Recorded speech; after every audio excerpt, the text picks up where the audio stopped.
What's up guys, Everything Apple Pro here, and as promised, I'm going to be comparing iOS 9.0.1 to the old iOS 9.0. So today Apple released this new firmware and it includes a number of new changes, mostly smaller bug fixes, but a lot of users are reportedly seeing improvements in performance, and I wanted to see if there is a true difference between iOS 9.0.1 and 9.0 in terms of performance. So real quick, I'm going to go ahead and run some tests on the iPhone 4S, 5, 5S, and iPhone 6 to see if there really is a performance boost. Now, the reason I'm not doing the 5C, I've had a lot of people asking this, is because the 5 and 5C share internals. They're the exact same phone speed-wise, so it would be a little redundant to test the 5 and 5C, but let's go ahead and get started. All right, so beginning with the startup test, and on the left is 9.0, on the right is 9.0.1. Starting with the 4S, here we go.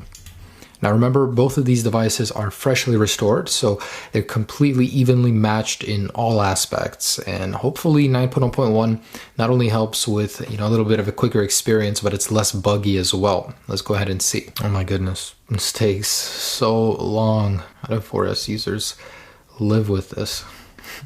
All right, so we got about 2 seconds in between.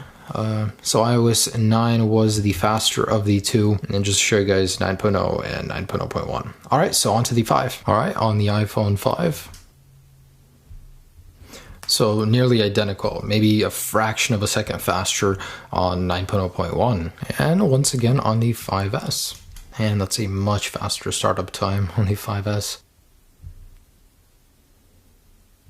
So iOS 9.0.1 was over 2 seconds slower in the startup, which is getting interesting. So it doesn't look like iOS 9.0.1 is in any way faster so far, but let's do the 6 and see where that leaves us. And lastly, the 6 startup test. All right, so that was pretty much identical. All right, so let's go ahead and get a feel for how iOS 9.0.1 compares in terms of just sluggish and usability. On the right, 9.0.1, on the left, 9.0. So let's start with the App Store. So 9.0.1 was actually a bit faster, about a good 1 second. Next, let's do Maps. So 9.0.1 doesn't hang as much, and definitely loaded a little bit faster here. All right, let's try these settings. 9.0.1 was just a little bit faster, and let's try the app switcher. Wow, I noticed a definite fluidity on 9.0.1. Let's try Control Center. Oh my gosh. So yeah, there's a certain delay on 9.0.1. Anyways, on to the 5. So start with the App Store. 9.0.1 loaded it again faster. Let's try settings. So nearly identical. And Maps. 9.0.1 loaded it a little bit faster. So let's go into the app switcher.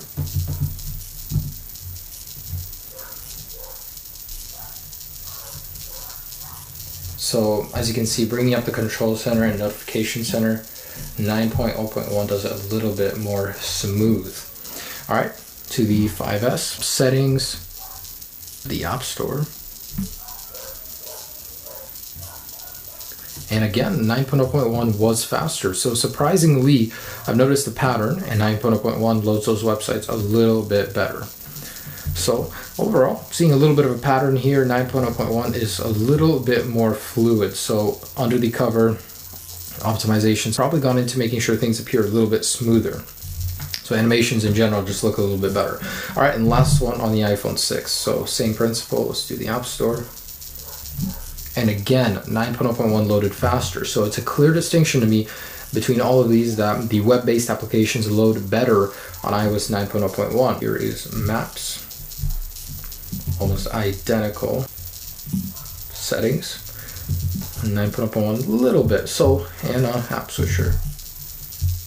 Just as good. A little bit more fluid, bringing that up. Yeah, definitely a little bit more fluid. So 9.0.1 is a little bit more fluid. Now let's go ahead and do a Geekbench and get some actual numbers as to how these compare. Okay, so here are the final results. And in almost all of these, I can tell that iOS 9.0.1 has definitely made an improvement. Now, when I compared 8.4.1 to 9.0, there was a definite downgrade. Apple's doing some under-the-cover upgrades. And as these Geekbenches show us, there's definitely improvement in all areas. So on the iPhone 4S, there was definitely improvement in both scores. It was only on the iPhone 5 where the multi-core score was a little bit lower, but it's either identical or better. So in most cases, iOS 9.0.1 did improve on the multi-core score significantly. So you will notice a little bit of a difference. And there's one last area I wanted to test, and that's network performance. So I'm going to go ahead and run a Wi-Fi speed test and report back. All right, and take a look at this. Looks like iOS 9.0.1 in every single case was an improvement for the Wi-Fi. Now, personally, on my iPhone 6, I noticed a decrease in Wi-Fi performance, and looks like iOS 9.0.1 remedies that. So definitely an increase we can see on every single device here. And I'm happy to say that Apple has improved the Wi-Fi performance on iOS 9.0.1. All right, so guys, that is just about it. With this video, I have shown you that indeed iOS 9.0.1 is a worthy update to iOS 9. It doesn't fix all of the lag, all of the stutter, but it does improve upon it. And things, like I said, will keep getting better with time. So we'll be seeing 9.0.2, then 9.1, 9.2, and so on. So things will be getting better, performance will be getting better. And so far, I could see the biggest difference in terms of performance on the older devices. But looks like iOS 9.0.1 fixes a lot of issues, and Wi-Fi performance is much better on it as well. Thanks for watching this video, guys. Hopefully, I gave you a good reason to update to iOS 9.0.1. It's better than Apple has made it out to be. It's, it's such a small firmware, but it does fix quite a bit in the background. Be sure to update if you guys are on iOS 9. It is worth it. Have a great day, guys. Enjoy iOS 9.0.1 and the improved performance. Peace.